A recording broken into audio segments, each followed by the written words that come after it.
مجھے ایک صاحب کہنے لگے کہ میرے ساتھ جاپان چلے، تو میں نے کہا کہ میں یہاں کافی مصروف ہوں۔ تو انہوں نے مجھے کہا کہ آپ ذرا چل کے دیکھیے تو صحیح، آپ کو 29 سال ہو گئے ہیں تبلیغ کرتے ہوئے، سمجھاتے ہوئے، اور 40 برس آپ کے والد گرامی کو بھی ہو گئے، اور پھر اس کے بعد آگے بھی آپ کے مشائخ اور اسی طرح آپ مبلغین تیار کر رہے ہیں، جمعہ میں بھی یہی خطبہ ہوتا ہے، اجتماعات میں بھی یہی گفتگو کرتے ہیں، تو آپ جو تبلیغ کر رہے ہیں اور لوگوں کو یہ بتا رہے ہیں، یہ کوئی میرا فلسفہ نہیں ہے، میں آپ کو جس کا پابند بنانا چاہتا ہوں، یہ تمہارے رسول کی سنت ہے، جس پیارے سے تم ٹوٹ کے محبت کرتے ہیں، یہ اس کا طریقہ ہے کہ جھوٹ نہیں بولنا۔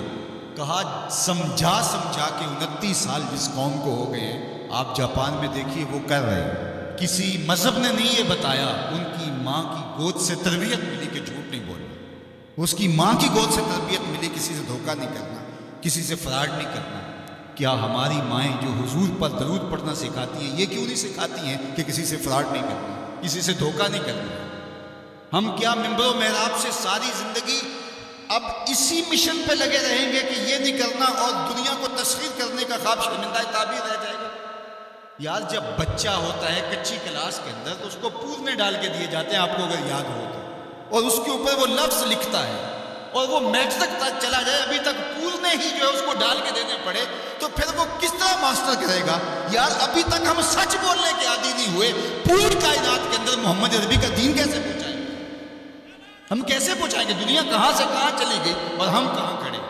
اکبر الہ آبادی نے کہا تھا، مس پہ ہے اپنی نظر اور سیم ان کے ہاتھ۔ ہم ابھی تانبے کو دیکھ رہے ہیں اور وہ چاندی میں اٹھا کے لے گئے۔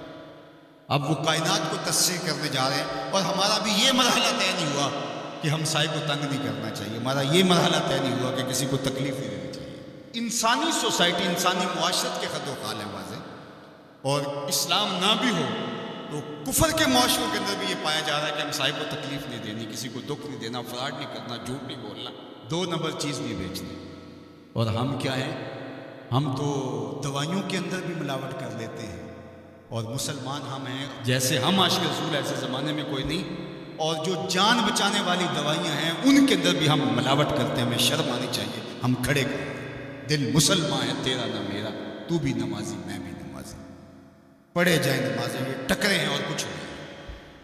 ہمارا دین ہم کو ایک ایسی پاکیزہ زندگی گزارنے کی تلقین کرتا ہے۔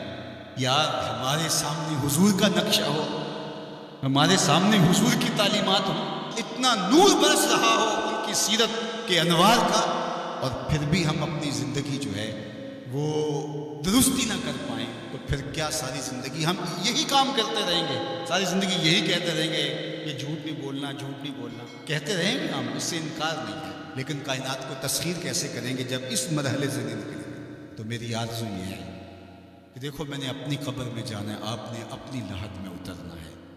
میں اور آپ اپنے آپ کو یہ مت سمجھیے کہ وہ سنورے گا تو معاشرہ ٹھیک ہوگا۔ معاشرہ ٹھیک ہو نہ ہو، مجھے ٹھیک ہونا ہے۔ مجھے اپنی زبان کو کبھی بھی جھوٹ کی بدبو سے متعفن نہیں ہونے دینا، مجھے کبھی بھی کسی کو اذیت نہیں دینا، چاہے وہ میرا ہمسایہ ہے یا میرا دشمن ہے۔ مجھے کسی کے لیے غلط نہیں سوچنا ہے، اور کسی کو نقصان پہنچانے کی منصوبہ بندی کی دور کی بات ہے، وسوسہ بھی آئے کسی کو نقصان پہنچانے کا تو اس کی بھی نفی کرنی ہے، کیونکہ میں اس آقا کا غلام ہوں جو رحمت للعالمین ہے۔ تو اس آقا کے لائے ہوئے نظام شریعت کو نافذ کرنے کے لیے ہمیں عملی قدم اٹھانا